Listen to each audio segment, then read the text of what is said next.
আসসালামু আলাইকুম। আমার পিছনে এবং সাইডে যা ঘাসগুলো দেখতে পাচ্ছেন, এই ঘাসগুলো প্রায় 2 মাস হয়ে যাচ্ছে কাটা, কিন্তু ঘাসের গ্রোথ নাই। আমি অনেক স্যাড হয়ে আছি যে আমার ঘাস এইরকম গ্রোথ থাকে না। সব সময় ঘাস দেখি যে দ্রুত বেড়ে যায়, যেমনটা আপনাদেরকে এই দিকে দেখায় যে ঠিক যেমন এই ঘাসগুলো বাড়ছে, একই সঙ্গে ঘাস কাটা মাত্র 15 দিন আগে একটা ঘাস কেটেছি। চলে আসেন, চলে আসেন।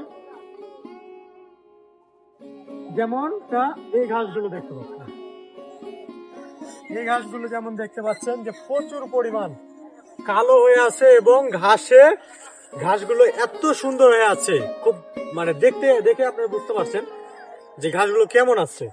কিন্তু ওই ঘাসগুলো যেগুলো আপনাদেরকে একটু আগে দেখাইলাম, সে ঘাসগুলো কিন্তু এই ঘাসের মতো আহ বাড়ে নাই এবং এই ঘাসের মতো পরিষ্কার নাই।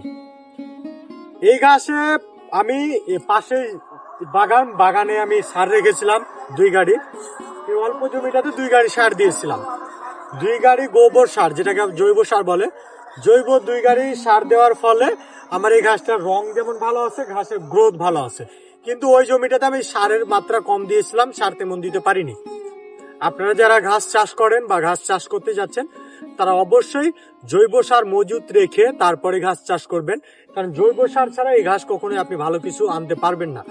এই ঘাস থেকে ভালো প্রফিট আনতে গেলে আপনাকে জৈব সার ব্যবহার করতে হবে, কারণ কেমিক্যালের মাধ্যমে এই ঘাস তেমন ফলে না।